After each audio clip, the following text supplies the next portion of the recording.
We got an event started 2 minutes ago.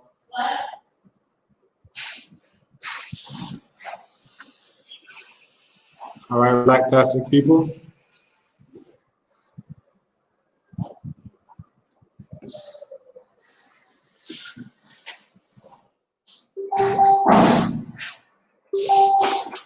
Hope everybody is ready for a Blacknificent, Blacktastic, and Blackerific session with the Deputy Chair of the AU. I can see several of the folks have already come on. We got Blackset in the building. We got Brother Shakara in the building. Donna Stamir in the building. Baba Elliott Booker streaming live through Time for an Awakening Radio and Black Talk Radio Network. So we are prepared to go. The presentation by the Deputy Chair of the AU, initially what he wanted to do is he wanted to make that available to everyone ahead of time. So then during the actual session, it would just be entirely something where, we're having interactions, we're having Q&A, we're discussing things, we're bringing forth what it is that the AU Commission can do in order to assist the Black people who are continually subjected to anti-Black genocide. So this is definitely something that we wanted people to get a chance to see ahead of time. But within the last hour, we were setting the video. We got the video up and live because we are on point. And available to everyone. The Deputy Chair to the AU is also going to be coming on. And we're going to have the video. The plan is to stream that video live. So everyone who is seeing us live and in real time, we have Ajakwa Joe, who is going to make that video available so that everybody can see it together. It's not a long video. It's very well done, edited, and put together.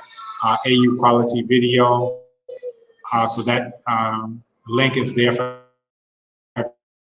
everyone to be able to access. And then from there, and it's also going to be streamed to everybody live. So from there, we're going to just go straight into, after seeing the video, go into the Q&A.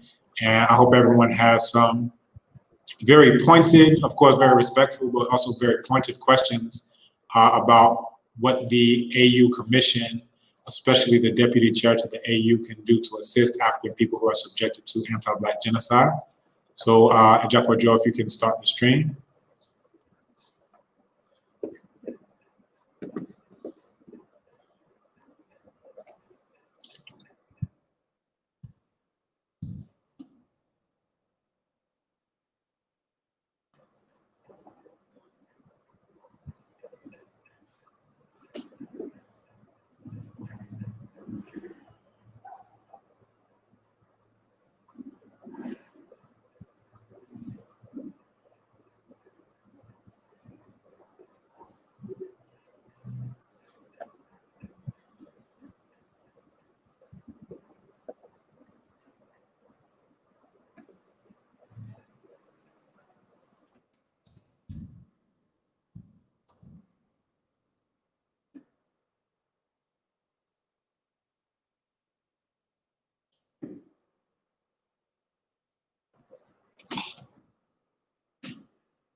So it looks like the audio isn't coming through for people. Ejekwa Joe, maybe if you could stream it from your laptop and make sure that either the mic or the audio is hooked up, because we don't want to miss a second of what he's saying.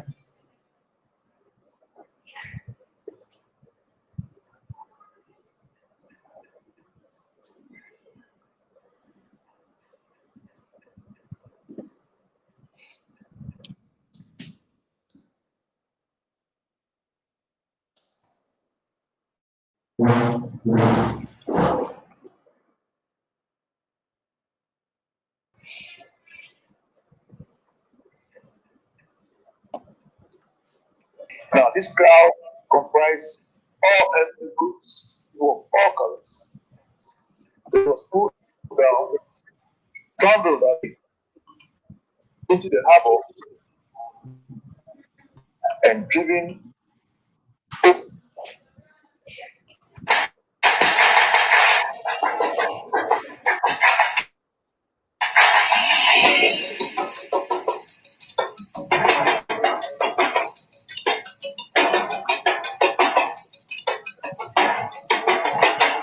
Good morning, my brothers and sisters. Our topic for today: Do Black Lives Matter? This has been a most unusual couple of weeks. Let us imagine what we have: an anxious and an uncertain international situation faced with the coronavirus. The uncertainties provided by President Donald Trump, with all of us facing an invisible enemy which is wreaking havoc on the high, the mighty, as well as the lowly. The world order, come to know it, is no longer recognized. Things have been upended. We have total or near lockdown, air flights suspended. We have casualties in Italy, we have casualties in London and Paris. All of us confronted by this invisible enemy, against whom up to now we do not have any effective weapon to handle. The only thing we have to do is to exercise social distancing, wearing of masks, regular hand washing, and keeping safe. Amidst all this, what do we find? A black man callously murdered by a white policeman. His life slowly squeezed out of him by a knee on his neck. His plea that he cannot breathe, I cannot breathe, calling on his dead mama, went unheeded. But however, under normal circumstances, this might have gone unnoticed. But thanks to technology, the mobile phone captures the scene. The moment is captured, the amateur video goes viral to prove that the picture is worth 1,000 words.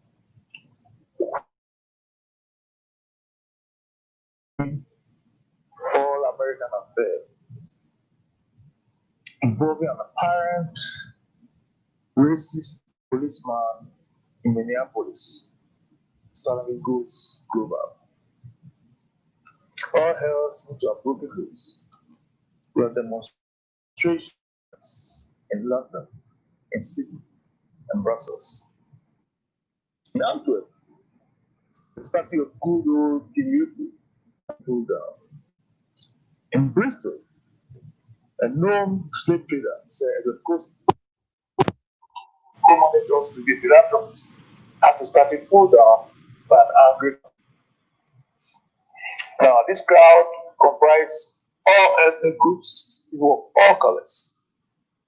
The statue was pulled down, trundled along the streets, into the harbor, and driven over the wall into the ocean, literally to sweep or sink the fishes. The statue of Sir Cecil Rhodes is not spared. At Oriel College, a debate ensued and a vote to put the statue down as unacceptable in a period like this.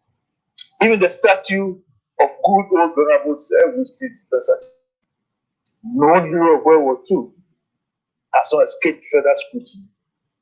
He has had a dab of paint administered by an angry mob. The government had to board it to save it from further disgrace. I try to ask, what the hell is going on? A tiny spark said can start a fiery fire. So stated Mao Zedong, the Chinese politician revolutionary, known for his penchant for the pithy axiomatic phrase, such as the Tea Party. All this appeared to have caused some discomfort to the Home Secretary of the British government, Priti Patel, Queen British Home Secretary, who claimed she was seeking to the court a bill seeking to echo the sentiments of a Prime Minister Boris Johnson, a known young tech, if ever there was one. She only ended up sounding more Catholic on the Pope. Vandalism will not be tolerated, she said. That sounds fair enough. That sounds a little more like the law and order come to know as Donald J. Trump. Perhaps in periods such as this, we need to go back. Sir Winston Spencer Churchill. He it was who advised students of politics to study history. The further back you look, he admonished, the further forward you are likely to see. So today, we shall endeavor to interrogate this matter a little further by looking back into the history of Africa in a bid to make sense of all this. And perhaps we might go to glimpse a bit of the future. Now, let us record the classic work of economic history and slavery by the former Prime Minister of Trinidad and Tobago, Dr. Eric Williams, who observed in the opening chapter,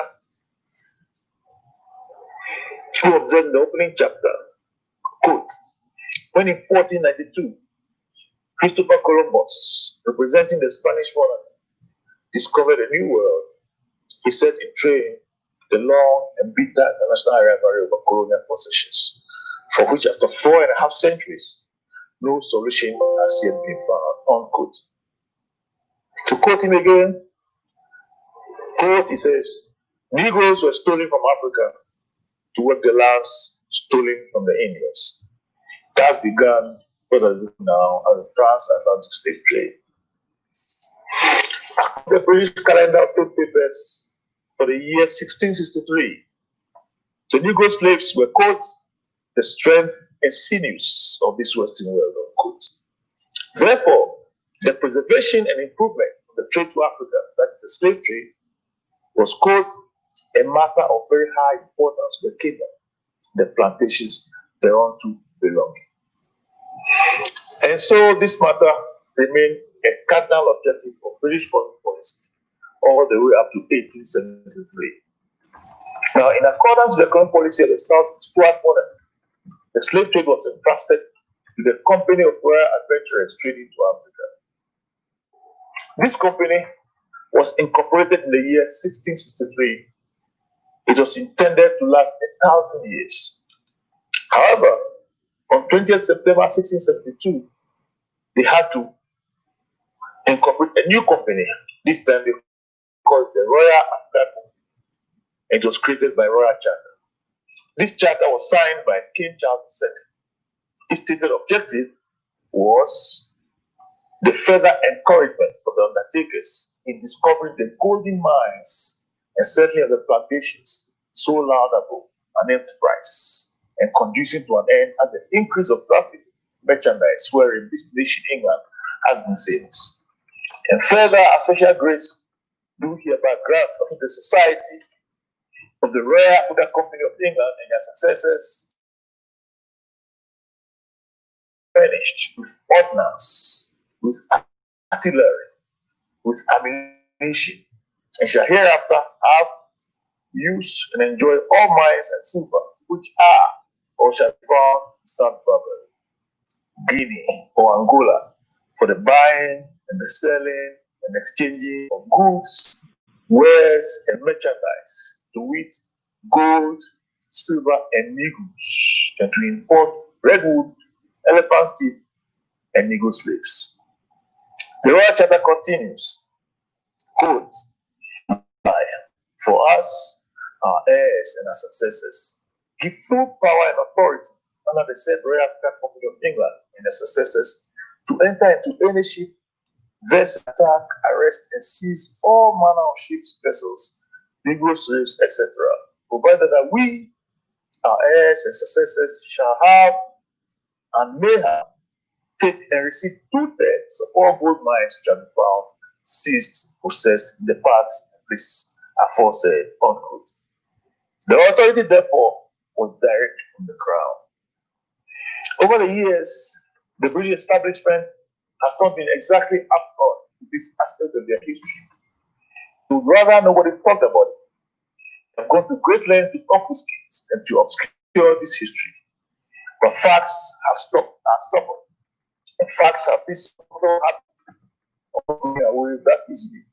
They have this habit of popping up like warts of gray hair where you list one appear. So the British establishment and their Oxford professors have rather sought to obscure this history of their involvement in the transatlantic slave trade. They have tended to emphasize the fact that Britain was the first country to abolish the slave trade, referred to euphemistically as this odious commerce, unquote. It cannot be denied, ladies and gentlemen, that credit is in order for having an otherwise great source of wealth. Clearly, the British Parliament, then Prime Minister Charles James Fox, his colleagues Pitt and company deserve some credit. The truth, however, is that Britain was also at the greatest slaving nation on earth and had reaped enormous profit out of African flesh and blood for a period of over 400 or so years. It has been argued that Britain's rise to prominence, that's a point conceded by former Prime Minister Tony Blair, was somewhat related to the massive slave trading profits. That is to say, primitive accumulation of capital. It was the super profits from the Okay, so we're getting feedback from people that the audio is not clear. So what we're going to do is we're going to take it from the top. What the deputy chair of the AU is saying is so important that we don't want to miss even a second of it. So we're going to, if you have 2 minutes, to restart the stream, and we're going to stream the audio directly. So it doesn't come through the speakers first, but just goes straight to you. So I think that this is definitely a good time to just pause and definitely thank all of our folks who have been promoting the event and letting people know about the event. We have various other people. We got Black Sit out of the Gambia. Big ups to her. We got Brother Dinas Tamir. A lot of these folks have interviewed me in the past, so these are people who I actually know and I have some relationship with. So definitely appreciate you all coming on board. Brother Elliot Booker, a big heavy hitter out of Time for an Awakening and Black Talk Radio. So we have them on. We got all these people subscribers online. I know we also have Africa Diaspora News Channel representing. We have Nii Knight, The Blackest Truth also on the line. So all of you who are streaming, you can check the stream at Brother Shakuraj's channel. We also have the link there to Bibi Tumi, Do Black Lives Matter. For those who are also wanting to listen to Time for an Awakening Radio live, you can check it there. So as we just coordinate some things,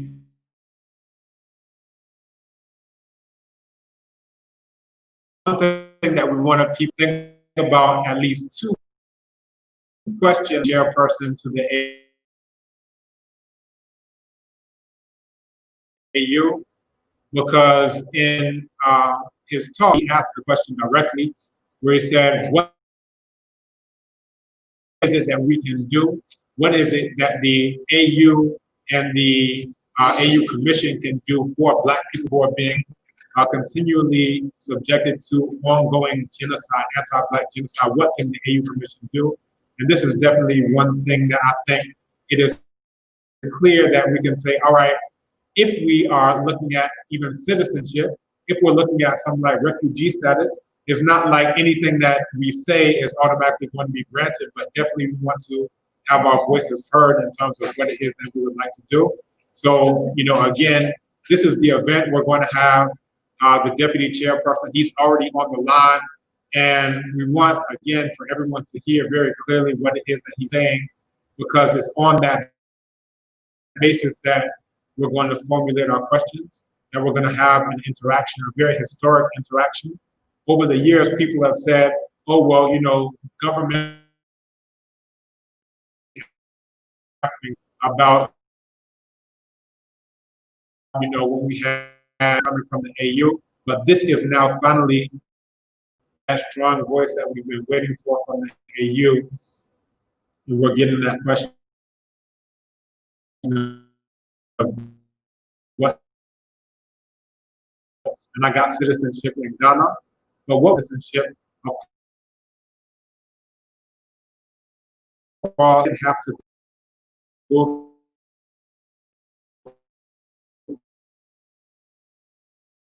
through all time. And then they want to see, okay, well, are you starting a business? Do you have capital?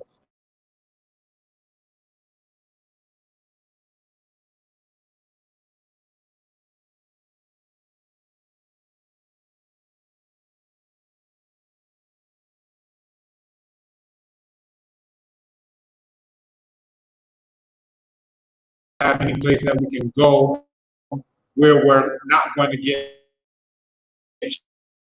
shot, our children are not going to get shot, or having the right for Breonna Taylor, right, who's sleeping in a house, and then unidentified people of that nature. So again, this is why we wanted to convene all of these different people and people from various platforms, is because this official of the AU has reached out to us and said, what is it that we can do? And on the basis of what he's saying about the George Floyd situation, about the entire world on fire, about people who look like they're our allies who are marching, but may not necessarily be our allies. What is it that can be said? What is it that can actually be done?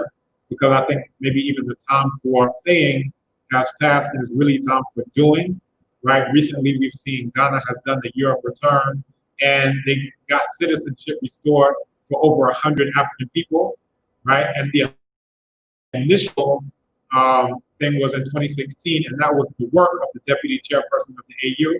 And that's when he was the executive secretary to the president of Ghana.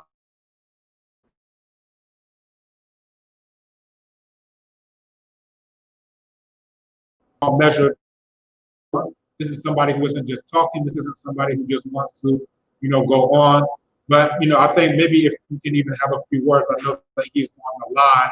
So as we transition and we pull the video up, maybe he can even share a few words just to give a little back. So if Deputy Chairperson to the AU will be so kind, we will humbly just suggest that maybe I go to the back and he steps to the front, because He is the man of the hour. He's the MC you want to hear from. That's one. Thank you. Can you hear me? Yes, we can hear you.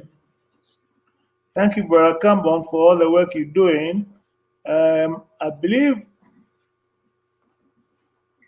after the year of return organized in Ghana, the question arose beyond the year of return. After the year of return, what do we do next? Now, the murder of George Floyd has brought home to all of us the urgency and the need for all of Africa to stand behind our brothers in the diaspora, especially since they did not go there on their own accord, but there's a history of exploitation behind that. So I think it is time now for member states of the African Union to look at this whole Black Lives Matter from a continental point of view. The African Union Commission, of course, is member state driven. So one is hoping that 1, 2, or 3 member states can come together and mobilize opinion. And if they're able to do that, they can instruct the African Union, both the Commission and the Assembly of Heads of States, to start looking at this issue more critically. So it is a two-way street. Both sides of the diaspora, both on the continent and in the diaspora, have to begin to work together. In the AU now, we are planning to have a summit with CARICOM. And I believe this matter will come up for more closer discussion. We have a draft MOU with the CARICOM. And out of this, so much can develop. So there's still a lot of work to be done. The problem now is, or the task now, is to intensify awareness, increase organization, because as Kwame Nkrumah said, organization decides everything. So we have to be a little more deliberate and work concretely together. The African family in the diaspora, the African family in the continent, because from little things, big things evolve. So I'll stop here and I'll continue to listen to you and also to urge you and to thank you for the work you're doing. Thank you very much.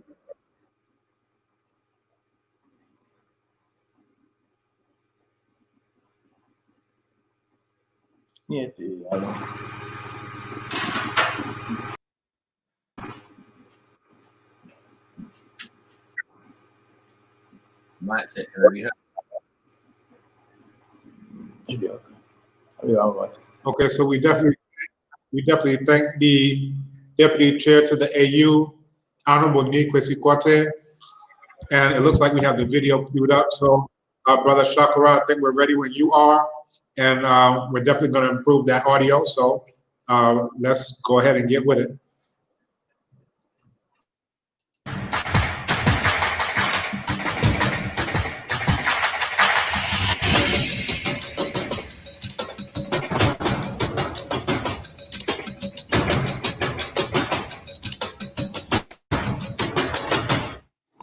Morning, my brothers and sisters. Our topic for today: do Black Lives Matter? This has been a most unusual couple of weeks. Let us imagine what we have: an anxious and an uncertain international situation, faced with the coronavirus, the uncertainties provided by President Donald Trump, with all of us facing an invisible enemy, which is wreaking havoc on the high, the mighty, as well as the lowly. The world order, as we have come to know it, is no longer recognizable. Things have been upended. We have total or near total lockdown. Air flights suspended. We have casualties in Italy. We have casualties in New York, London, and Paris. All of us confronted by this invisible enemy, against whom up to now we do not have any effective weapons to handle. The only thing we have to do is to exercise social distancing, wearing of masks, regular hand washing, and keeping safe. Amidst all these, what do we find? A black man callously murdered by a white policeman. His life slowly squeezed out of him by a knee on his neck.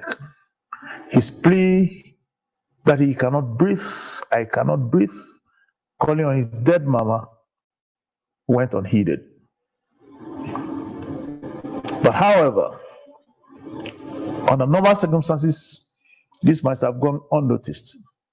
But thanks to technology, a mobile phone captures the scene. The moment it's captured, the amateur video goes viral to prove that a picture is worth 1,000 words. What began as a routine all-American affair involving an apparent racist policeman in Minneapolis suddenly goes global. All hell seems to have broken loose.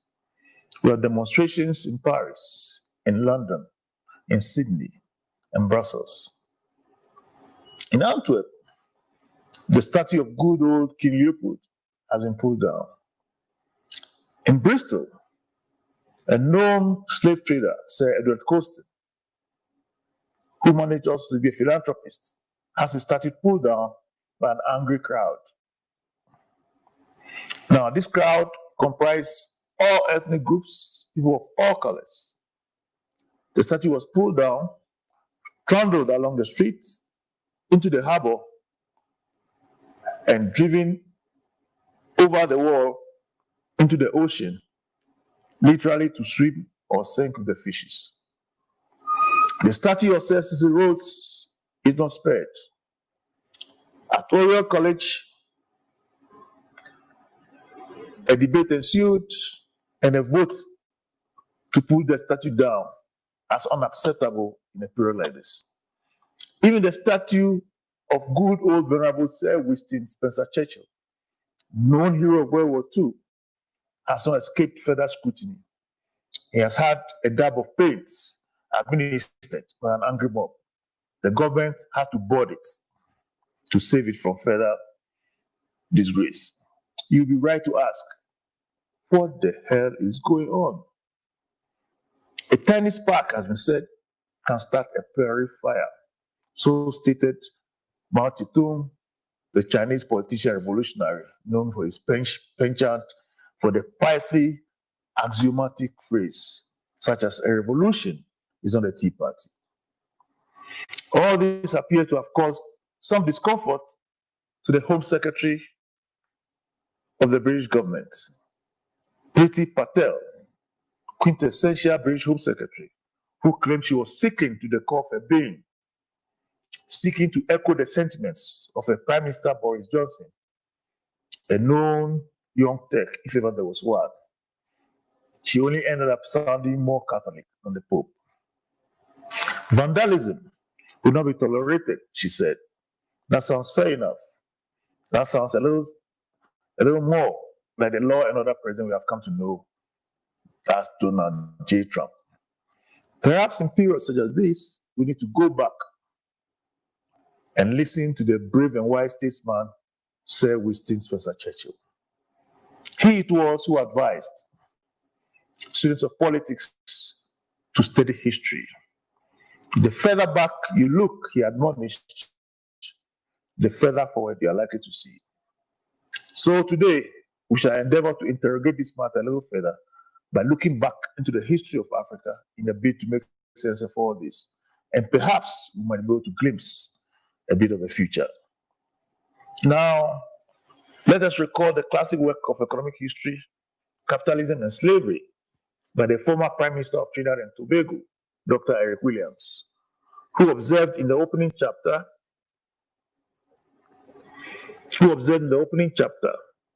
quote, when in 1492, Christopher Columbus, representing the Spanish monarchy, discovered a new world, he set in train the long and bitter international rivalry over colonial possessions, for which after 4.5 centuries, no solution has yet been found, unquote. To quote him again, quote, he says, Negroes were stolen from Africa to work the lands stolen from the Indians. Thus began what has become known now as the transatlantic slave trade. According to the British calendar of state papers for the year 1663, the Negro slaves were, quote, the strength and sinews of this Western world, unquote. Therefore, the preservation and improvement of the trade to Africa, that is the slave trade, was, quote, a matter of very high importance to the kingdom, the plantations thereunto belonging. And so this matter remained a cardinal objective of British foreign policy all the way up to 1873. Now, in accordance with the economic policy of the Stuart monarchy, the slave trade was entrusted to the Company of Royal Adventurers trading to Africa. This company was incorporated in the year 1663. It was intended to last 1,000 years. However, on 20th September 1672, they had to incorporate a new company. This time they called it the Royal Africa Company, and it was created by Royal Charter. This charter was signed by King Charles II. Its stated objective was the further encouragement of the undertakers in discovering the golden mines and settling of the plantations so laudable an enterprise and conducing to an end as the increase of traffic and merchandise, wherein this nation, England, has been famous. And further, a special grace do hereby grant unto the Society of the Royal Africa Company of England and their successors and none others to be prepared and furnished with ordnance, with artillery, with ammunition, and shall hereafter have, use, and enjoy all mines and silver which are or shall be found in South Barbary, Guinea, or Angola, for the buying and the selling and exchanging of goods, wares, and merchandise, to wit, gold, silver, and negroes, and to import redwood, elephant's teeth, and negro slaves. The Royal Charter continues, quote, we do hereby, for us, our heirs, and our successors, give full power and authority under the said Royal Africa Company of England and their successors to enter into any ship, vessel, and attack, arrest, and seize all manner of ships, vessels, negro slaves, etc., provided that we, our heirs and successors, shall have and may have, take and receive 2/3 of all gold mines which shall be found, seized, possessed in the parts and places aforesaid, unquote. The authority, therefore, was direct from the crown. Over the years, the British establishment has not been exactly upfront with this aspect of their history. They would rather nobody talked about it. They have gone to great lengths to obfuscate and to obscure this history. But facts are stubborn, and facts have this uncomfortable habit of not going away that easily. They have this habit of popping up like warts or gray hair where you least want them to appear. So the British establishment and their Oxford professors have rather sought to obscure this history of their involvement in the transatlantic slave trade. They have tended to emphasize the fact that Britain was the first country to abolish the slave trade, referred to euphemistically as this odious commerce, unquote. It cannot be denied, ladies and gentlemen, that credit is in order for having abolished an otherwise great source of wealth. Clearly, the British Parliament, then Prime Minister Charles James Fox, his colleagues Pitt and Company deserve some credit. The truth, however, is that Britain was also at the time the greatest slaving nation on earth and had reaped enormous profit out of African flesh and blood for a period of over 400 or so years. It has been argued that Britain's rise to prominence, that is a point conceded by former Prime Minister Tony Blair, was somewhat related to their massive slave trading profits. That is to say, the primitive accumulation of capital. It was the super profits from the slave trade which fueled the Industrial Revolution in England and became the engine of the British Empire, now the Commonwealth of Nations. For our purposes today, it is enough for us to cast our minds on the celebration of the 200th anniversary of the abolition of the slave trade by the British Parliament and the statement made on this topic by then Prime Minister Tony Blair. The date was 27th November 2006. This statement is entitled Britain's Role in the Slave Trade. I should limit myself to the first few paragraphs of the statement. Quote, the transatlantic slave trade stands as one of the most inhuman enterprises in history. At a time when the capitals of Europe and America were championing the enlightenment of man, their merchants were enslaving a continent. Racism, not the rights of man, drove the horrors of this triangular trade. Some 12 million were transported. Some 3 million died, all Africans. Slavery's impact on Africa, the Caribbean, the Americas, and Europe was profound. Thankfully, Britain was the first country to abolish the trade. Today, as we approach the commemoration of the 200th anniversary of that abolition, it is only right that we also recognize the active role Britain played until then in the slave trade. Quote, British industry and ports were intimately intertwined in it. Britain's rise to global prominence was partially dependent on a system of colonial slave labor. And as we recall its abolition, we should also recall our place in its practice.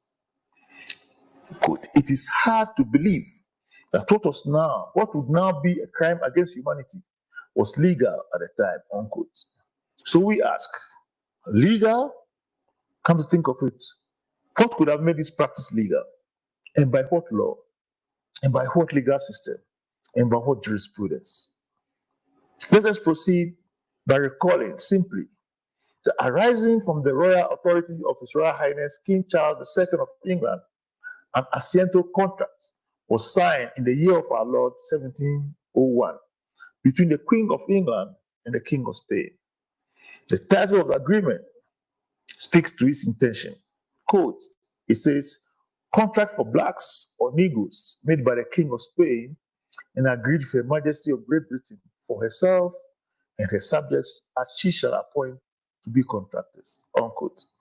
Now, part one of the contract reads, with license from Her Majesty, the contractor takes upon them the asiento or agreement to import Negro slaves into the Spanish West Indies and to establish this necessary trade for them and the reciprocal benefit of the majesties and subjects of both crowns, and the contractors oblige themselves to import in a space of 10 years, 48,000 Negroes of both sexes, unquote. The agreement then goes on to describe in considerable detail the commercial duties we paid on each African bought and sold. They then set sail, supplied with ordnance, guns, handcuffs, etc., provided by the royal family of the United Kingdom.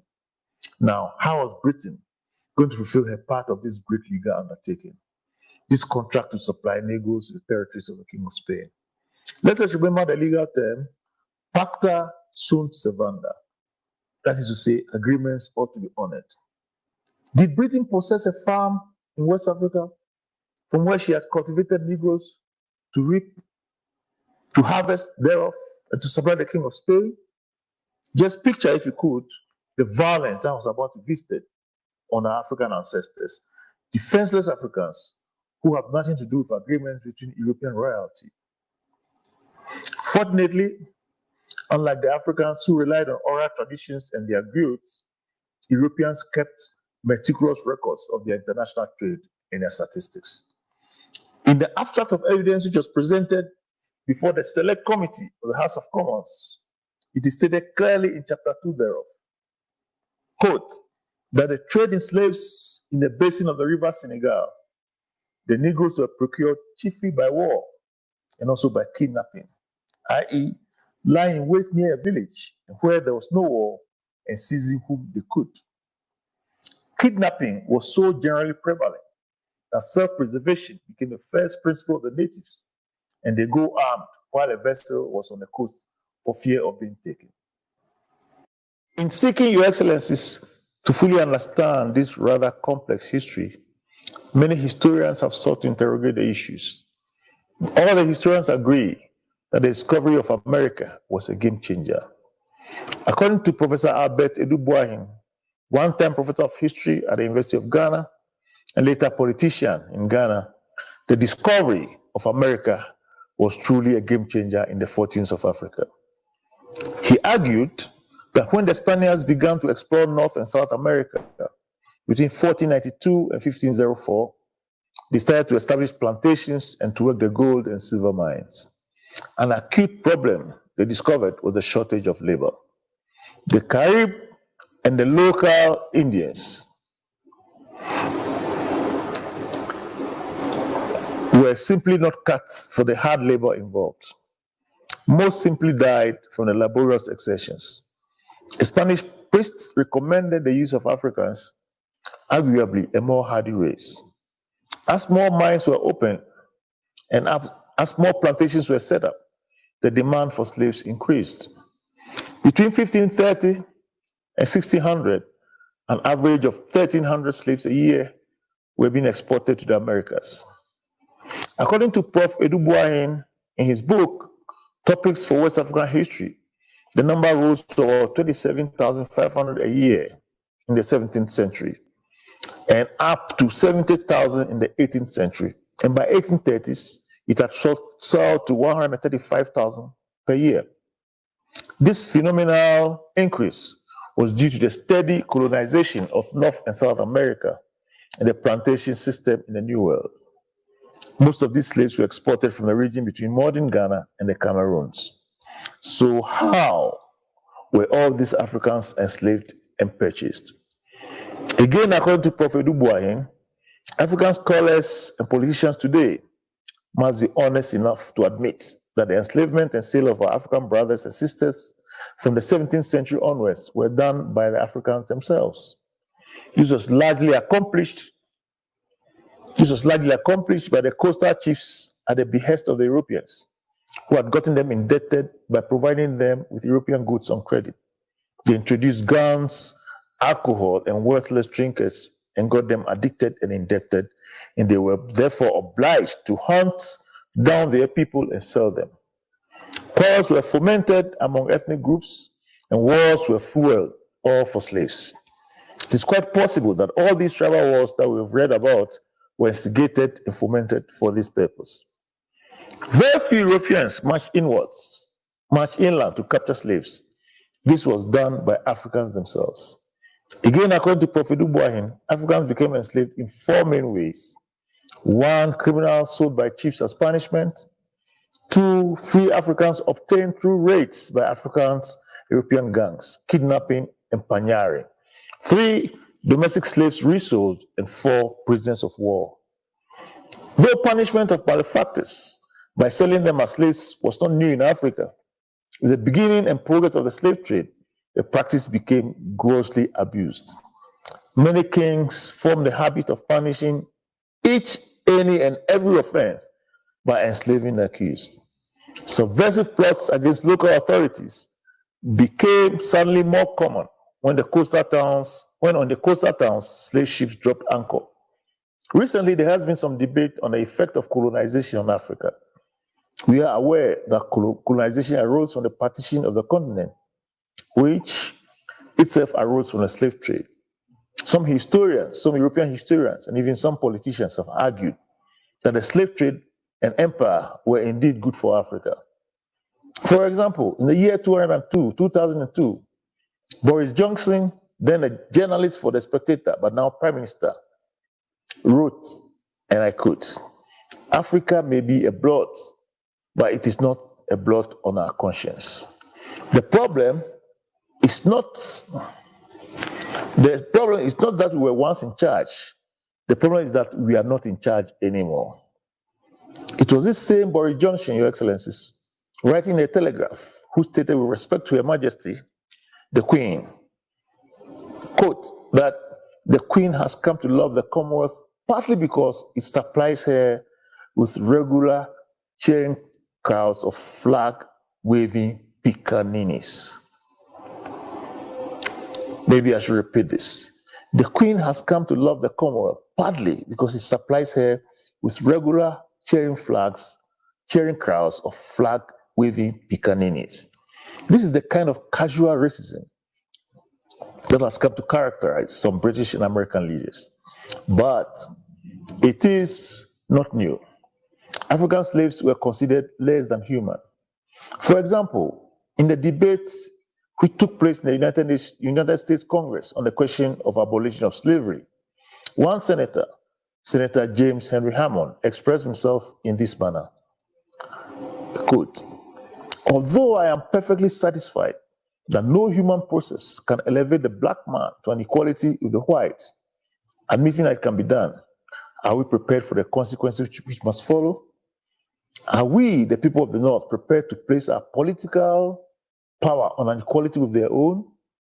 Are we prepared to see them mingling in our legislatures? Is any portion of this country prepared to see them enter these halls and take their seats by our sides in perfect equality with white representatives of an Anglo-Saxon race? To see them fill that chair? To see them placed at the heads of your departments? Or to see some Othello or Toussaint or Boyer, gifted with genius and inspired by ambition, grasp the presidential wreath and wield the destinies of this great republic? From such a picture, I turn with irrepressible disgust," unquote. Let us remember that Barack Obama, a true African American, became president. It is this deep-seated racism that resulted in the murder of George Floyd and many more African Americans. It is this same deep-seated racism that the youth of America and now the youth of the world all together is rallying and protesting against under the banner of Black Lives Matter. What can we in the African Union, indeed the African Union Commission, or perhaps all of Africa, do to help our brothers and sisters? When Africa is integrating, it has been said, and developing, the whole world comes together.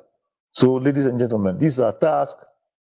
It is cut out for us, and we dare not fail our people. I'd like to thank you for your kind and polite attention. Thank you very much.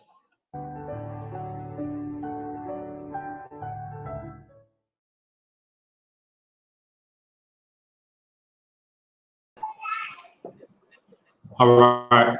So we definitely everyone's time. Shakara is on, and we actually had a request out of the Gambia, Sister Juliet Ryan out of Blacksmith, who said she's actually going to try to deal with citizenship in the Gambia. So she wanted to maybe put her questions up front. So I think we can definitely allow for that. But where we are now, it's time for interaction. We've heard what the deputy chair for the AU has had to say to us. Very powerful words. He's given us the historical context so we can understand that this isn't a new thing. This hasn't just started with George Floyd. You know, some people think that this maybe, oh, after smartphones came up, well, now this is where we're seeing stuff. But a lot of this was very well documented. So maybe Sister Julia Ryan, if you can either come on the video or also type your questions for the kicking off of the interaction with Deputy Chair to the AU. Yeah. All right, Sister Julia, I'm seeing you today. Good things, brother. Thank you so much. It's good to see you again. I'd like to thank His Excellency. His Excellency, I hope you can hear me. This is Juliet, the founder of Blacksmith, and we are a family of over 31,000 diasporans. And we came together as a result of us exiting the UK amid dire racism that was covered very extensively in the British media that both of our children experienced. Growing up in England, we faced horrific racism, violent racism, unbelievable psychological racism, subtle racism, indirect and direct racism. We faced institutional racism, systematic racism, and systemic racism. And as a result of that, we realized that we had to come home. And we are residents here in the Gambia, and we love the Gambia, and we love the Gambian people who have given us a fantastic welcome here. However, as many other diasporans, we have faced issues around the subject of citizenship. Here in the Gambia, where I live, where I invest, where I have built my home with my family and my son who goes to school, we are considered aliens. And it makes us feel like second-class citizens. And I myself have campaigned heavily here for automatic citizenship. I've called press conferences, put on the front page of the newspapers, been in the news campaigning ardently, especially in light of the new constitution, the draft constitution that is being drawn up. Unfortunately, it seems as though our appeals, and I represent 31,000 people, has fallen on deaf ears. We have to wait 15 years before we can become a citizen here in the Gambia, which is a travesty. We are returning home. We are Kunte Kintes. We are Africans, and we hate not to be received as Africans, as other than. And it upsets and hurts us that a European, the people that are responsible, majority responsible for our enslavement, are able to get citizenship before we do by merely marrying a Gambian. And they can obtain that within 7 to 5 years, while we're waiting 15 years. And it also affects our ability to own property and be classed in a different category where we have to lease our property rather than own it in perpetuity. This is a travesty. We coming back need to work hand in hand with our African continental brothers and sisters. So I want to know, what can you do to clear some of these obstacles that we are facing, not just in Gambia, but across the continent? Because although we and our descendants were enslaved and were on plantations for many, many, many hundreds of years, some of them weren't there for hundreds of years and were enslaved in the 1800s. Because it was my great-great-grandparents which were enslaved, which were working on the cane plantation in Jamaica. What can the AU do to help us? Because we would like to connect with the AU and find out what solutions there are. Our platform, we have over 2.3 million people who are listening to us, who are hearing our pleas. But why isn't it, out of those 2 million people that are listening to us, why is the African government not hearing us? What can the AU do to help make our voice heard? What can the AU do to help us to obtain citizenship of diasporans? What can the AU do to help us stop being called aliens in our homelands? Thank you. Thank you. So, Sister Julia, I can feel the emotions that are going through her as she's speaking, and I can feel that when where you're coming from, you're being shot down and kneed in the neck. Thank you. Is pain. So, yeah. Over to you, please. That's the question. Citizenship. Thank you. Can you hear me? Yes. My sister, can you hear me? Yes. let me thank you for your question. Let me thank you for your passion. And if I may say so without offense, I like your afro. It reminds me of Angela Davis. And let me thank you for coming home, back home. You know, this is very much work in progress. And it's about changing minds. It's about organizing to change policy. A lot of us in Africa have not been as acquainted with our history as we ought to. We are slowly now getting acquainted. We are slowly now beginning to understand the travesty that was inflicted on our continent, which divided and fractured the African family. And we are slowly doing it in Ghana. We are welcoming back our brothers and sisters from the diaspora who have a lot of skills, a lot of investment. They bring a lot of stuff because they really want to come back to Africa. So we are doing it at the national level, and we're hoping that this campaign will grow. And this process that we are going through now, you and I and Cameron, is part of the educational process. You know, ideas are known to become a material force when they have seized the masses. And it's about organization, it's about teaching, it's about changing minds and getting that into policy.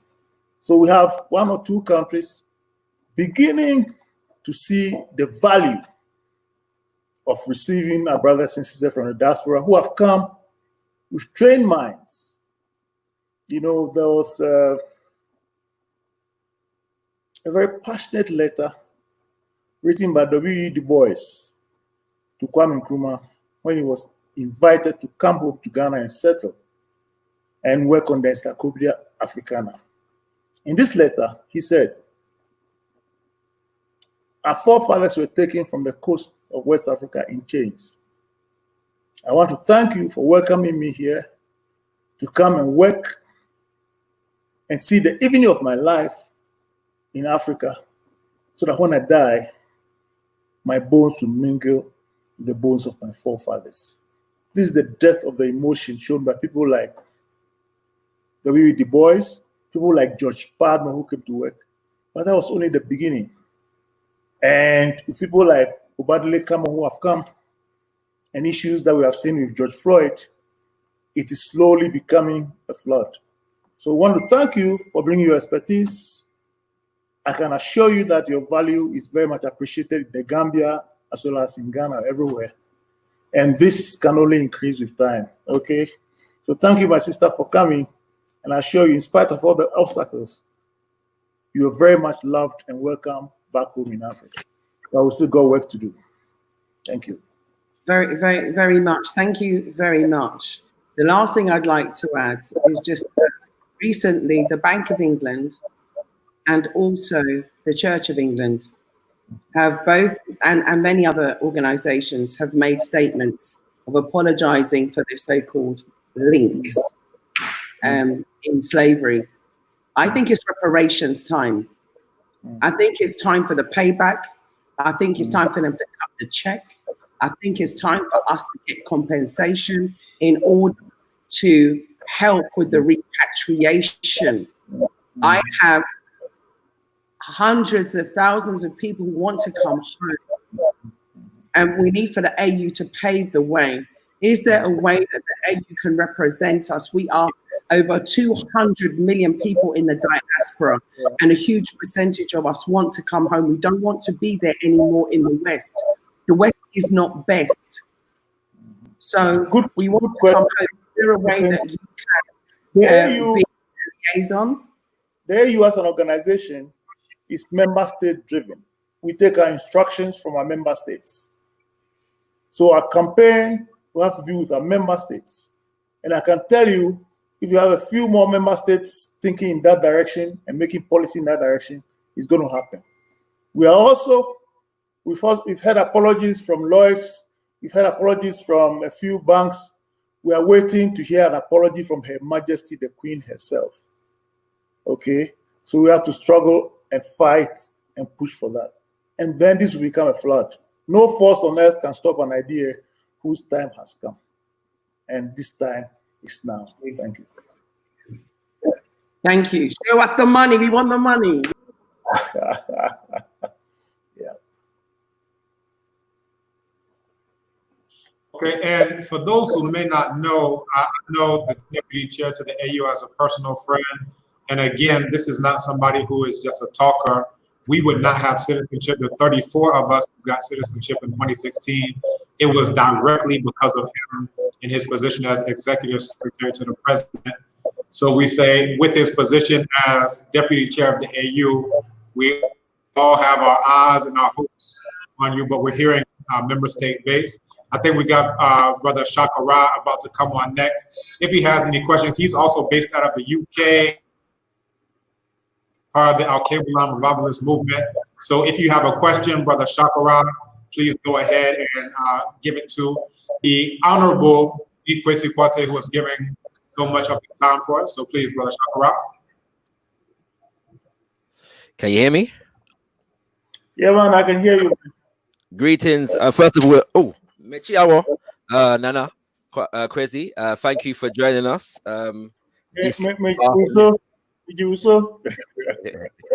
Fantastic. Yeah, I'm learning to speak Metechi Krakra. So you know, what I'm saying, be patient with me. But when I come, we'll have a conversation exclusively in Tree, I'm sure.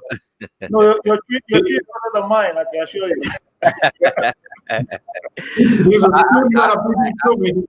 Indeed, so we are saying our students do. Yes, I have a good teacher in Brother Obadele, so we give thanks. I as an African living in the UK, I did take a significant interest in much of what you had to say regarding the UK and its supposed abolition of slavery. And so my question is, I got two questions, Brother Obadele. I don't want to hog the mic, but my first question is about the extent to which we continue to teach colonial history in our home nations. And one of the biggest aspects of colonial history is the fallacy that Britain, quote unquote, led Europe in abolishing the so-called slave trade. And I want to just read you a tweet, yeah, from Her Majesty's Treasury that was posted in February of 2015, I believe, yeah. And it says, here's today's surprising Friday fact. Millions of you have helped end the slave trade through your taxes. Did you know in 1833, Britain used 20 million, which was 40% of its national budget, to buy freedom for all slaves in the empire. The amount of money borrowed for the Slavery Abolition Act was so large that it wasn't paid off until 2015, which means that living British citizens helped pay to end the slave trade, yeah, unquote. Now, just to explain, what happened was when in 1833 they passed this act. This act for the ending of slavery. The British government compensated, yeah, its enslavers in Britain to the tune of £20 million, which is the equivalent of like 300 and something billion in today's money. And as a result, what came out at that time, people didn't know for all this time that taxpayers in this country were paying off that debt, that loan. Yes, was being paid by, and so to the extent that Africans exist in Britain, we have been through our tax money paying off Britain's slave owners. Basically, yeah. We've been right. So if you understand what I mean, so I'm pointing that out, yeah, to say that this idea, no credit whatsoever, needs to be given to the British government for so-called ending slavery. And so my first question to you is, what can we do? What is the AU? What can be done through the AU to tell the true history of Africans in the diaspora, so that our brothers and sisters on the continent know and have an intimate knowledge of the true history, nature, and condition facing African people in the diaspora, so that we can develop a more Pan-African understanding of our global African community. Thank you. This is work for both of us, I think. And this particular intercourse that we're having is just one of the ways in which we can do this together. It's about education, it's about information, it's about organization. It's a duty for all of us. And the time is now. So thank you very much. I appreciate it. Okay. Jah guide, my brother. All right. Well, I want to suggest to you, Uncle, that there's a book here by the name of The Great Abolition Sham. Yeah. It's by a guy called Michael Jordan, who's a European, but it's useful information. If you would like, it's a book suggestion for you. And finally, for now, if there's more time, I love to read it, man. I love to read it. Yes, sir. Well, please do so. And finally, for now, if there's more time, I will come back later. I'd like to know where there are many reparations campaigns around the world, and in fact, in 1993, one of the transformative conferences on the issue of reparations was held in Abuja, Nigeria. Yeah. So there's a lot of history in terms of the connection between Africans in the diaspora and Africans on the continent with regards to the issue of reparatory justice. And I like the fact that you linked the enslavement process to the colonial process, understanding that when we use terms like maafa in Swahili or maangamizi, that those terminologies link enslavement and invasion to colonization. So where does the AU stand on the issue of reparations and reparatory justice? Actually, the AU has a resolution supporting reparations. It was passed in, I think, 2012 by the Council of Ministers. What is left is to give effect to it. Okay? And to do that, we need to work together, both Caribbean, diaspora Africans on the continent, and the governments to mobilize. I think the murder of George Floyd is a turning point, but it's about increasing awareness and concretizing the organization towards it. But you see, it is more than just handing out checks. It's about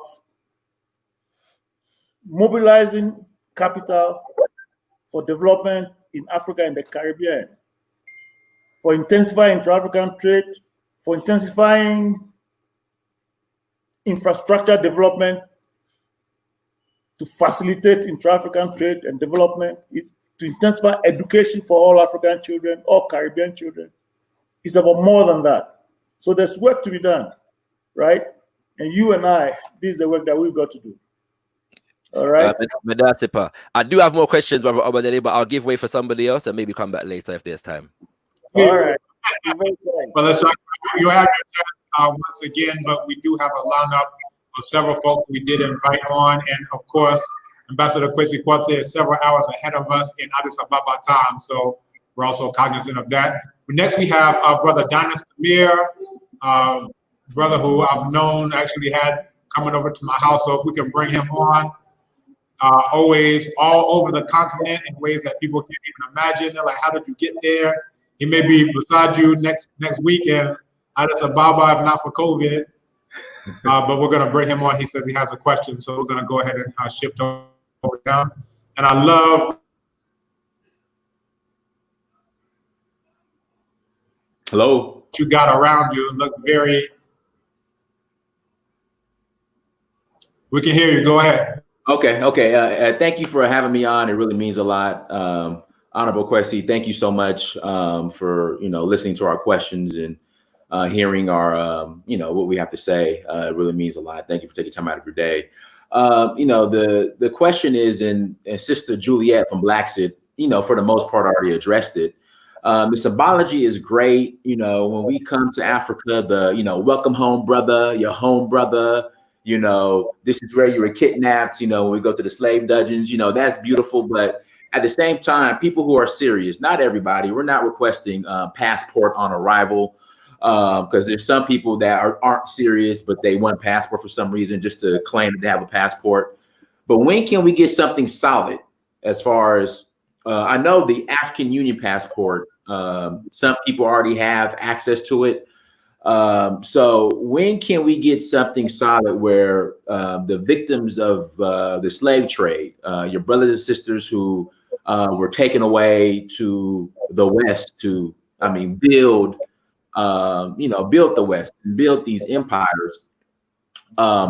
When will we be officially on paper? Not, you know, again, the symbology is great, the welcome home brother and the tours and the dances when you get to the airport, all that's great. But for those who are serious, you know, since you were at the African Union, I know there's an African Union passport that's floating around. Some people do have it. When will we have access to this African Union passport? Those of the who are affected by the slave trade. That's my one and only question. Good. You know, for the time being, the African Union passport has been given only to officials and diplomats. Now, our struggle is to bring it down to the ordinary African in the street. I think that the struggle will have to begin with wherever country you are in. You see, because what we're trying to do is to design a common featured passport that will be issued by the authorities of the various member states. What this means is that you have to persuade the country you are in to be granted that nationality within the country you are in. So you have to do the work at the micro level as well as at the macro level. So our work is cut out for us, and it's still very much work in progress. I cannot, as I sit here, predict, because this is something that has to come from member states, has to accept it at the high level of assembly, of heads of states, and translated down to the various individual states. But I can assure you that the mood is right, but you have to push a little further within the member states, and you can make it happen. Okay, and then this is, I just wanted to follow up with that, and I'm done. Yeah, I know I want to get on. So for now, I'm Nigerian, so I have my Nigerian passport, I have my American passport as well. But for Black Americans who don't have a home in Africa officially, how does that look like? If you just can expand on how that push looks like. You need, for instance, to come to one African country. You need, for instance, to come to a place like Ghana, where this idea is a little more advanced. Okay? Okay. And you can apply for Ghanaian nationality, a Ghanaian passport. Then maybe from there you can get an AU passport when it becomes available. That is how I imagine it's going to be. But okay. I don't have all this, I have to admit. Okay. All right. Okay. Sounds good. Thank you. Thank you. Well, thank you for your question. I like it. Oh, no problem. Thank you. And Honorable Kwesi Quartey, we have people who are also logging in through our BB2Me, and one had a question for you. So if I can insert that, because we did mention to people that they would have the opportunity to have their questions asked. And this one is definitely related to the AU, but not necessarily what we've been talking about in terms of citizenship and reparations. The question is from Taharka Black, who asks, the situation in Libya is the gateway for expansion of foreign military bases and private mercenary invasion. Why is the AU not speaking against the situation in Libya? And I guess that's assuming that the AU hasn't said anything. I'm not aware of any special declarations that have been made, but can you speak to that perhaps? The AU has made several strong declarations on Libya. But if you want to understand what's happening in Libya, you have to look at the genesis of the problem. When this matter was being discussed in the United Nations Security Council, the African members of the Security Council said nothing. The only protest came from Brazil. And before you could say Jack, President Sarkozy of France had mobilized to tell President Obama. And according to President Obama, that was one of his greatest errors and regrets when he was in power. And you see, it is very easy to destroy a country, but to put it back together. So we're now struggling with what has been left in Libya. And we need to now struggle to get a central authority to be established. So I agree with you. We sound helpless. We're just hoping that the civil war will stop and that there will be some kind of a negotiated settlement to have a strong central authority. But these are some of the challenges that we have as an organization. That's all I can tell you now. So we thank you so much for that. So for the question to Haka Black, I would advise you to definitely check out the AU official website for those several strong declarations that were made. There's no better person to hear about it from Honorable Nii Kwesi Quartey. So if it's there, you can read through it and, organize and mobilize on that basis. The next person we have up is Sister Neith Knight from the Black is Truth. If we could also have you on with your questions. So please unmute. You're muted. My apologies. Greetings, Your Excellency. How are you doing, brothers? Cool. How are you too? Happy Father's Day. Where are you calling from? Thank you. Where are you calling from? I am calling from the United States. I'm in the South, what is called Houston, Texas. Okay. What's going on in Houston? Nothing much. It's kind of raining here, but I'm with my dad, so it's a good day. It's a beautiful day. Okay. But, yes, sir. I had two small questions, and they're kind of not necessarily on the conversations of reparations. However, they are important. I wanted to know your opinion on how we can get our youth, the diaspora youth, the Africans who are here all around, and continental Africans. How can we strengthen a relationship between our youth so they don't experience what we're experiencing right now? Like for those who are 15 and under, how can we be doing things to encourage them to understand that y'all are brothers and sisters, things that we're currently struggling with? That's right. First of all, we have to teach them a bit of African history, but also a lot depends on how Africa gets its act together. You see, so long as Africa has not been able to put its act together properly, it has a negative effect on our diaspora brothers and vice versa. Okay. So it's as much work for us here on the continent as for you in the diaspora. And to get the two people, the two sides speaking to each other and learning about each other more. I know things are more difficult in the States because you're in a minority. It's not so bad in the Caribbean because the blacks are in a majority. But things are particularly difficult in the States because you have a right-wing white backlash, which you have to contend with, which means that you need more support from Africa. You need Africa to speak more to your case. Okay, but as I said earlier, there's work that we have to do together. And when you get a chance to visit the continent, bring your kids, bring your fathers, bring your brothers, and visit as much as you can. It brings a certain catharsis, a certain togetherness. You suddenly get to realize that, look, you are from somewhere and you are somebody. You are very much a queen where you come from. You have to come home and reclaim it. I don't know whether this is sufficiently explanatory to you.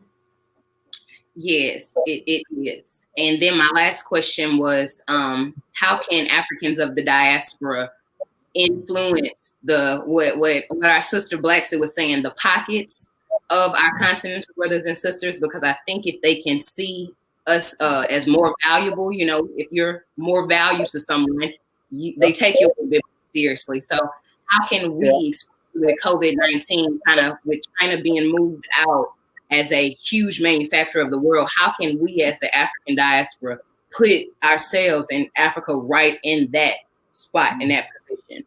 What are some pragmatic, practical things? There is a Diaspora Africa Forum in Ghana, which is organized by African Americans who have returned home to Ghana, and is based in the Du Bois Center. I think if you Google, you can link up with them. There'll be a lot you can connect with them about. Brother Campbell can help you do that. Brother Campbell, can you do that? Yeah, man. Yes, I can. I'm based in Ghana, and we have all of those contacts. And again, we have the experience of getting citizenship. So definitely Nii Knight. If you're rolling with us, then you're already, you know, in the know. I'm coming, y'all. Give me time. All right. So we appreciate your question, Sister Nii. Ambassador Quartey, I saw that somebody just typed in the word sixth region, but it wasn't a full question. But I did have a question very much related to the sixth region. And it's something that we spoke about before when we were talking about the anniversary of the citizenship that we got in Ghana.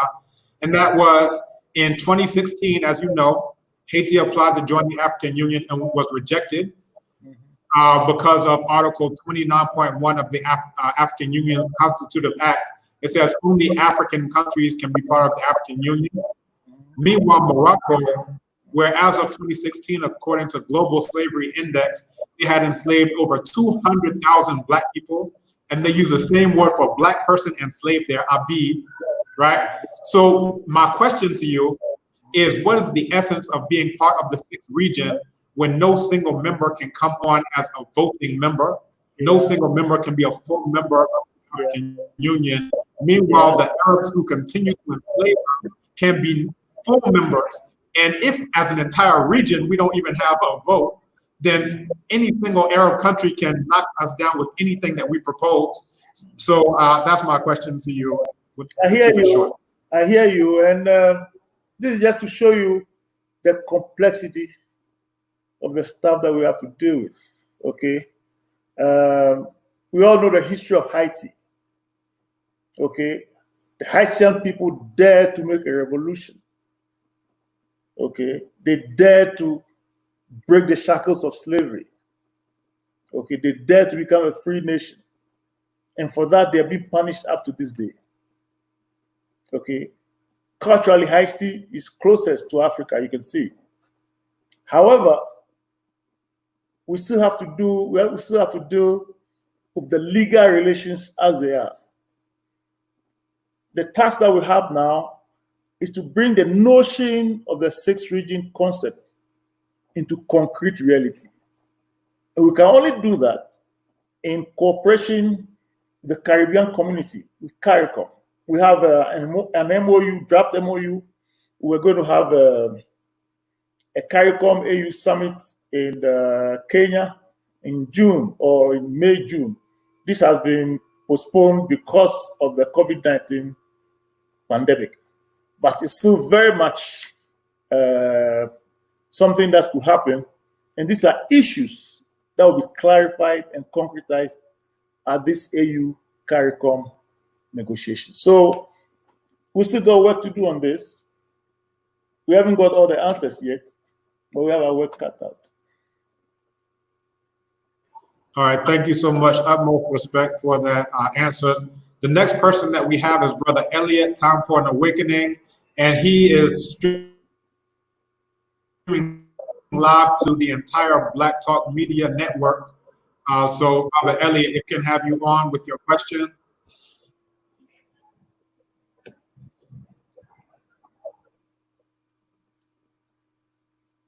Can you hear me? Yeah, man, I can see you even. How are you? Great. I can see you. I see you. Can you hear me? Yeah, man, tell me. Okay, good. How are you, Deputy Chair Kwesi Quartey? I'm all right. I'm surviving. Question for you. according to published reports here in the U.S., earlier this week, the UA addressed the Human Rights Council in Geneva about the George Floyd situation here in the States. That's right. The question is, was that a planned strategy to start addressing some of the atrocities going on in the 6th region, Black people here in the States? And the second part to that question is, in your mind, is there a connection between the blatant murders of our people here in the diaspora by the first line of defense, which is the police departments, and the Western aggression on Blacks worldwide by the U.S. military? I think there is,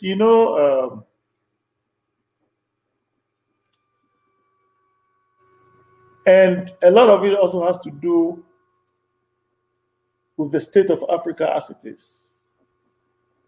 As Africa gets better organized, as Africa gets better integrated, as Africa puts its act together better, so will Africa's children in diaspora be better respected and get better treated. So our fortunes are tied together. Okay. Yeah. But Africa is still very much work in progress. We have individual African nations who historically have not even been trading among themselves. Now we have the Continental Free Trade Area Agreement, which is an important game changer because now we are going to focus more on intra-African trade, more integration, more manufacturing. And as Africa's prestige rises, so will Africa's children, both in and out of Africa, in the diaspora, be better treated because we will have greater clout to weigh in on issues affecting our brethren, both in the United States and the Caribbean. That is how I see it.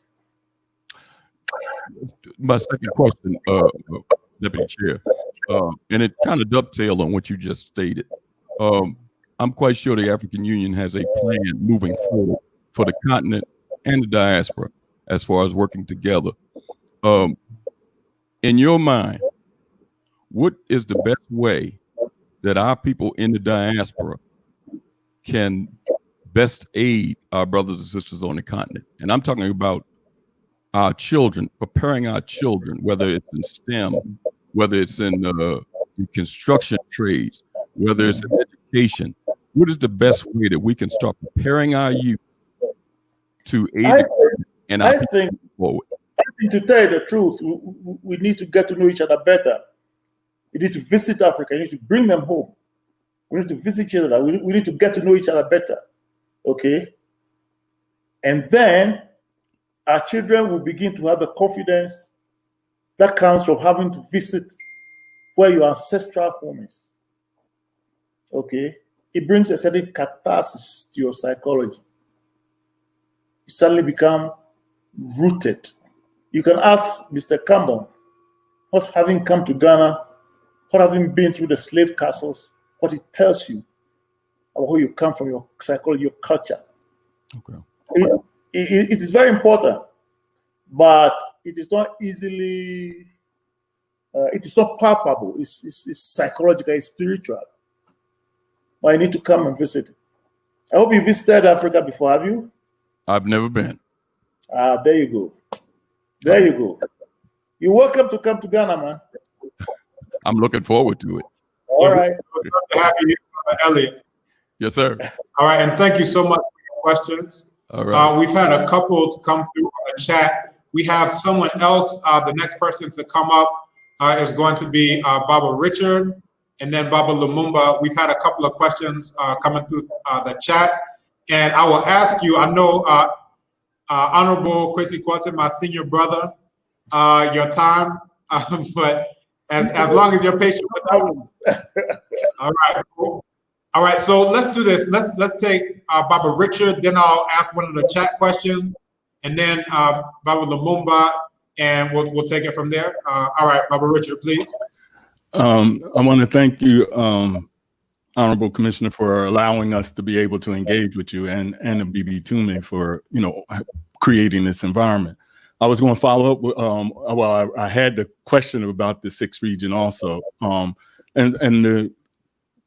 you, in your response to Brother Cambone, you raised the point earlier about policy, and you also made the point that about CARICOM. Those of us who in the USA who see ourselves in a colonized situation, it seems, and we want to also to be able to have a voice or a representation in the AU, and the understanding was to use this 6th district to do that. But because we're not a nation state, my question to you is, how do we go about, what are your thoughts and views about us? How do we go about making the policy understanding to the AU that is important for us who are in a nation state but not a nation state, so that we can be able to utilize at some point when the AU do come to that understanding of how it's going to be done, to be able to have a representation there. I see the point you're making, and I see the complexity of the issues not being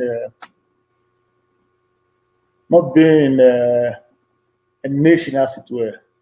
But we have a diaspora unit here, and we can relate with you. We can relate to the organizations that you form. We can relate to the NAACP. We can relate with other Black American associations, the universities, the organizations, and we welcome any association whatsoever. But this your task as much as ours. Okay, we need to fashion out new ways of relating to each other, and we need to think out of the box here. Yes. And which means that we need to have more dialogue around structure and policy in order to present to the AU. Policy and strategy. Right. Absolutely. Okay. I appreciate that response. Thank you. Great question, man. So, Honorable, we have a few through the chat that I also want to field very quickly. For those who are viewing through our BB Tumi, they're putting in some questions to the chat. One was, does the AU have a list of vetted organizations that it does listen to and respond to on 6th region issues? Is there basically an organ that people in the 6th region can use to speak to the AU and have our issues addressed? Yeah, we have a diaspora section, and I'm sure you can find the address, the website on our website. So we'd like you to reach out more, seek questions, and together we'll reason through this. Just remember that our people have been scattered all over the place, and we are seeking to bring ourselves together in various new organizations and ways to assist each other. Okay? So let's think through this together. All right, absolutely, we appreciate that. And I'm gonna post a link to the diaspora section.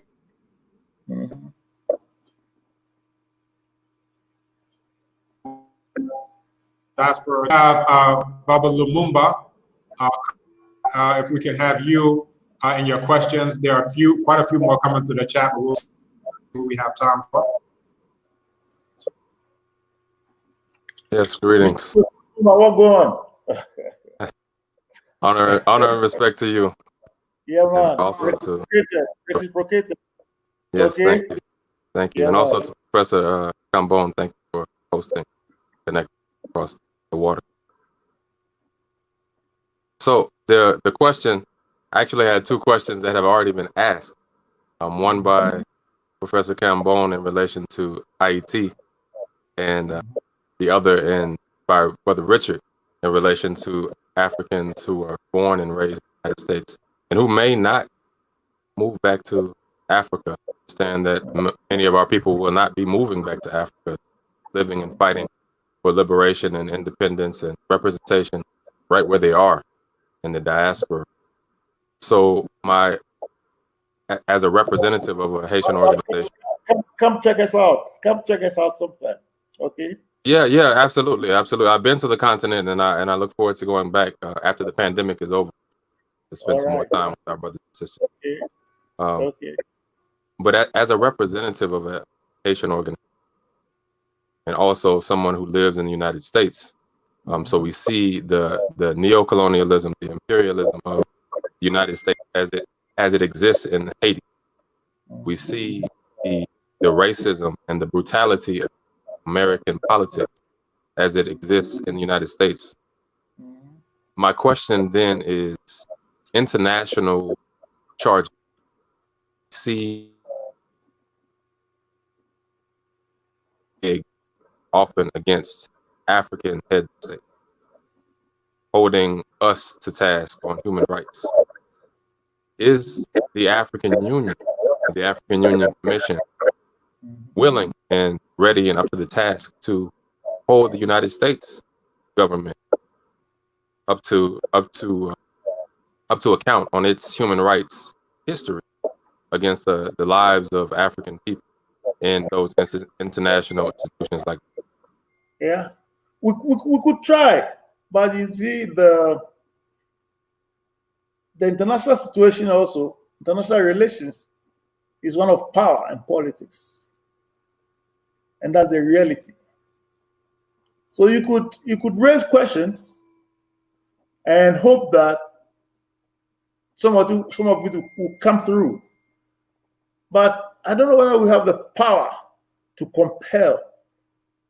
We can only raise issues that can touch the conscience and that can influence behavior in another place, but you cannot compel. That's the reality. I don't know whether you understand me. Yeah, I do, and I think that's an issue that just needs to be more aware of as Africa.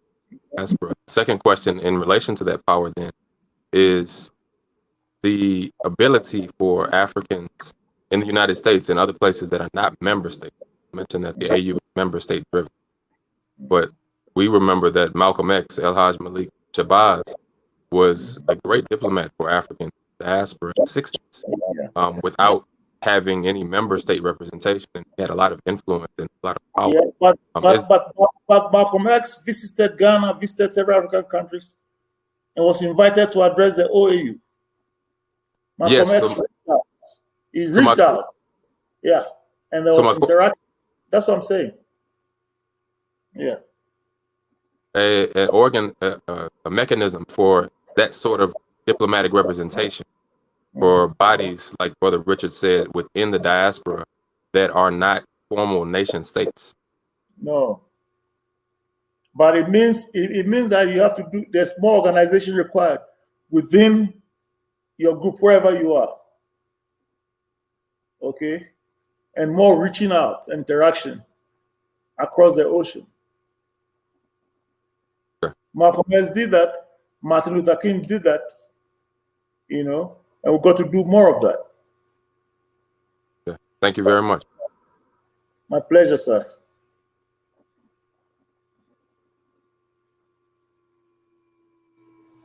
All right, we definitely appreciate that. There was another one that came through the chat that I think is saying, you mentioned member state driven, but maybe you can speak to this. So the question is, can Africa remove visa restrictions for African descendants returning home to all parts of the continent?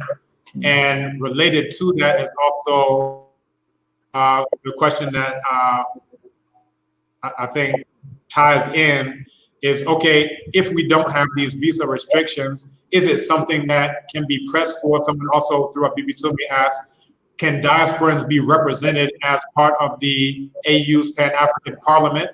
So I think maybe we'll take those two together in terms of representation and then also visa restrictions. It is possible with ECOSOC. It is possible with ECOSOC. And I think with respect to visa restrictions or visa relaxation, it will have to be on a country-by-country basis, okay? And we have to start with one country. Look at the most progressive, start with one country, and then perhaps this can be replicated in several other countries. Because we've been divided into several independent sovereign countries, and you cannot impose ideas on them. You can only persuade and lead by example. But it's an interesting proposal, I think.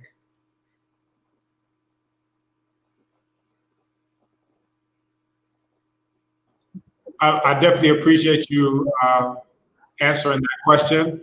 Another question also came through, and this was also through BB Tumi. For those who are streaming through our BB Tumi, we definitely appreciate you all.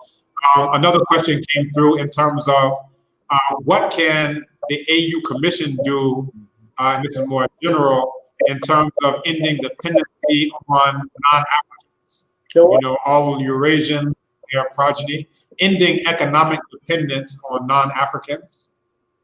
What can the AU and AU Commission do in terms of ending dependency, economic dependency? The AU can only become more independent when it gets more integrated economically. You know, the continent was divided up in Berlin 1884-85.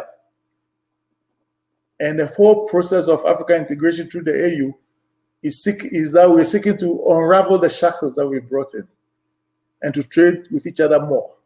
So the more we do that, the more we become a manufacturing continent, the less dependent we should be. So that is the task for all of us. And the beginning, I think, is the CFTA. All right. We definitely appreciate that as well. We have another question that came and in the chat that has sparked ongoing discussion around it, but someone was asking, can those in the diaspora who don't have a home country get coastal land allocated so we can form our own nation? I have my own thoughts about it, but since it came through, I will defer to you to answer that. You know, I know that in Ethiopia, there's land given to diaspora Africans. In Ghana, there's thought being given to diaspora villages, tracts of land to be provided for those of the diaspora who want to come. So this is also a work in progress. And we have to keep pushing to see whether it can happen sooner rather than later.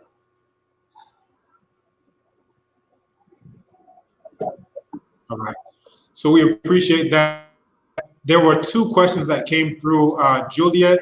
Juliet, I'm not sure if she's still on. If not, she's typed it in the chat. So if you can come on the video, we can pull you on the video.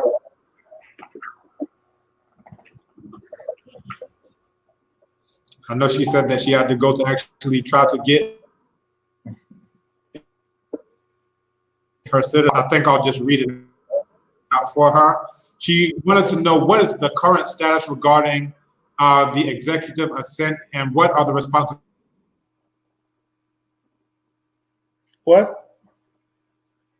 I didn't hear you. Of the AU president and vice president of the diaspora. So the question was the responsibilities of the president and vice president of the diaspora and how is it of benefit to diasporans in the continent? If you can speak to that. Yeah, is there a president of the diaspora? I'm not aware of that. I'm not aware of that. Okay, so that may not be an official AU body or an AU recognized body. Someone also asked the question, what are the recognized bodies? Some people may be using the term perhaps AU affiliated or something. If you're not aware of it, then I think you're already... Prime Minister of the diaspora and stuff, but I'm not aware of that. It's strange to me, to tell you the truth. Yeah. All right, so you've answered that question in a way. Have I? Another question that came through was, and I think this is in regard to the entire diaspora. Usually we think about the Western Hemisphere and transatlantic. Someone is asking, is the AU aware of the genocide in West Papua New Guinea? So these are, Black people in, these islands, Pacific islands, who are being systematically wiped out and exterminated. Where is that? Is there any AU position? Where is that? West Papua New Guinea. Oh, I'm afraid I'm totally unaware of that. I have no idea about that. All right, so we can move to the next question. But just for those who may be also watching and may be interested, West Papua New Guinea is part of an island, actually, together with Papua New Guinea, where there are Black people who have been there for thousands of years, just like Melanesia, just like Bougainville, and just like all other places where Black people are located, they have been subjected to genocide. So recently, Chief Benny Winda, a couple years ago, actually, he came to the Institute of African Studies, just as you were there when we had the Ministry of the Future, and he said that he's begging African Studies and he's begging Ghana. Ghana got independence first, so Ghana would be the best place to assist them in their fight against being exterminated by, these Eurasians who are systematically hunting them down.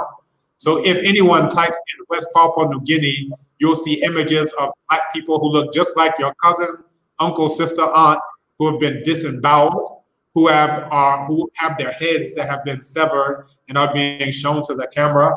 And I think it really just speaks to Honorable Kwesi Quartey, Nii Kwesi Quartey, the global situation of Black people, that until Africa is a superpower, no Black people anywhere on the planet.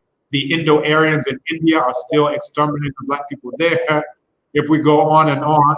But maybe just more generally, not specific to that, what is the AU doing globally, not just about transatlantic, because Trans-Saharan was first and it's still ongoing.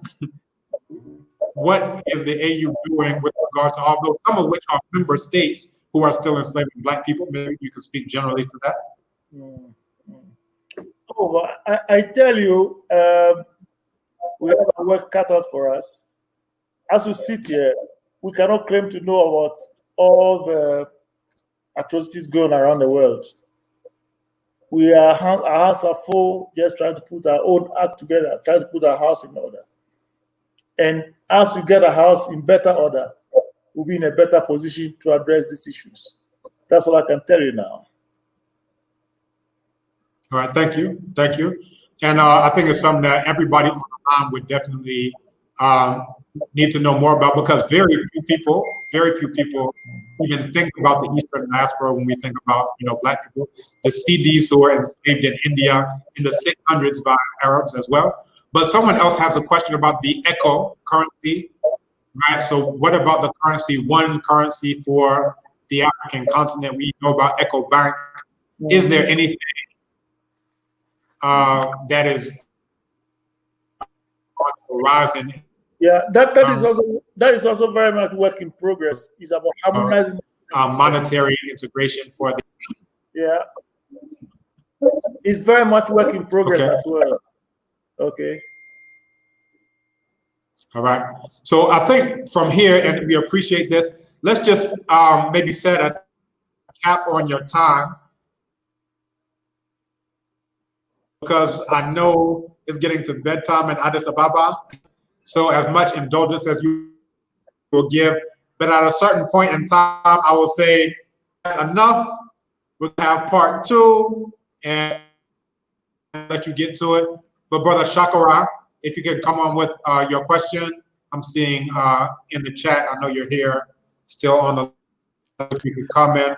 We'll maybe take 1 or 2 more and then we'll call it a day. And we thank you. We have thousands of people who are either in the chat or streaming, seeing the stream live. So we appreciate your time. Give thanks, Brother Obadele. I'll ask my own question and then I'll ask this question from the chat. Is that okay? On behalf of, yeah? Go ahead, man. Okay. All right. So, Uncle, my question is really, it kind of stems from a question that somebody asked previously. And it's in relation to when the Ministry of Tourism came out recently and made a statement on the killing of George Floyd, and many Africans in the diaspora. You talk about Ghana. Yeah, that's yeah. But yes, so yeah. But they came out and made a statement on the killing of George Floyd, and many Africans in the diaspora were moved by that. And in the sense of the fact that, you know, if you're in America and you're Chinese, and something happens to you, generally speaking, there's going to be some response from the Chinese government in relation to that. Yeah, the same for the Indian government or Japanese government and them kind of things there.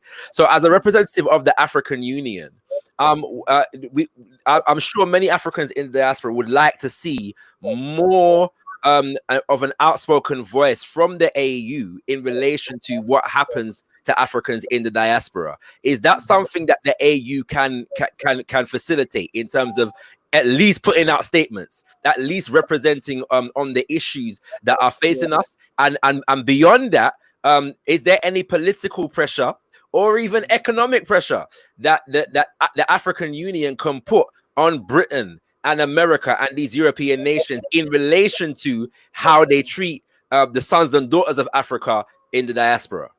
Yeah. You know, I hear you. You know, the amount of pressure you can bring to bear will depend on the political and economic weight you have. And the political and economic weight of Africa will grow as Africa integrates and governs itself better and gets its economy in a better shape. So these are relative matters. Okay. Yeah. Thank you for that answer. There is a question in the chat from brother M.A. Brown, and it says, what work is being done by the AU to combat the European influence on schools being built by UNESCO? They were supposed to build 1,000 schools in Congo, for example, and I believe brother M.A. Brown is saying that this is an undesirable occurrence. So is the AU doing anything to kind of address that issue? Well, you're telling me building of schools is undesirable? Is that what you're telling me? I think it's more the fact that they're being built by UNESCO rather than an independent African organization with an independent African mentality, if that makes sense. I think that UNESCO is the one international organization whose thoughts, whose actions are closest to African aspirations. UNESCO developed a slave route project to educate people on the slave trade. So I'd like to investigate this a little more. Okay, I frankly don't know too much about this. Understood, Uncle. Understood. Give thanks, Your Excellency. Thank you very much. All right, and my mother had a question/comment, and it was really coming to, she says, not having power should not be a reason not to continue. What? Compulsion in terms of power, but if we have a voice whatsoever, you cracked up there for a second. Okay, all right. I hope you can hear me now. I may pause the cam just so that okay. So my question to you, Honorable Quartey, or rather plea, is to continue hearing your voice. I think for me personally, for you to take this up, to say I'm going to engage the diaspora on this, it speaks volumes, right? We see George Floyd, we see towns burning, cities burning throughout the world. And for you as an AU official to come online and to make a strong statement about it is plenty. So you have, if no other power, you have the power of your tongue and the power of speech, as well as the power of your position. So even if you're not going to go up and smack Donald Trump upside the back of his head, if we can hear your strong voice, I think that would be plenty in terms of keeping the pressure on them in terms of what they're doing. If they can kill us in the streets, we can at the very least raise our voice and say that what you're doing is criminal. It is. I hear you, my brother. I hear you loud and clear. Okay. I'm not sure if you'll be able to answer, And I think we may have 2 more questions, and then we'll close it out, period, because of your time. But a question that came through from Achiboye on a Bibi Tumi is, why did they move Dr. Arikana out of the AU? I don't know if you can speak to that. But that's the question that's on the table now.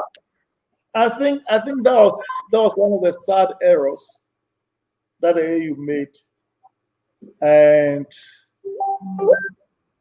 Dr. Arikana was a very powerful voice in the diaspora. And if we get a chance, we'll bring her back. But we'll see what we can do. All right? That sounds like we need to promote you from deputy chair to chair if we want to see her back. So you have our vote. If the diaspora can vote, you're in. So that'll also let us know that we need to get the diaspora to have more. Obadele, do you have a vote? Then, all right. So I think I mentioned 2 more questions, and I'll just take those that I see here in the chat on me once again. So we say, regarding repatriation, we believe that this is an effective way to accomplish this by first priming of both the African population and repatriation. And what is the diaspora engagement policy, either of member states or the AU? As it stands now, diaspora, the term diaspora itself has been, let's say, to some degree hijacked to only mean continental Africans who have gone abroad to live in the UK, live in the US. There's a definition of the diaspora. Right. Anybody of African descent who is ready and willing to work for the unification of the African people is part of the diaspora. Go check the Executive Council definition of the diaspora. It includes diaspora Africans, it includes Africans working abroad. Anybody of African descent who is ready and willing to work is part of the diaspora. Go check it out. So I've seen that actually, Honorable Nii Kwesi Quartey. I've also been privy to the diaspora engagement policy of one of the member states, which I hope would serve as a template that will be distributed to other AU member states, and that is the one of Ghana. So Ministry of Foreign Affairs, they actually invited some of us, including myself, there. And when we read the diaspora engagement policy that they had, every single part of it was about how to renew your Ghanaian passport and how to get in touch with your hometown association. No, there's more to it than that. There's more to it than that. I'm actually getting at is that there definitely should.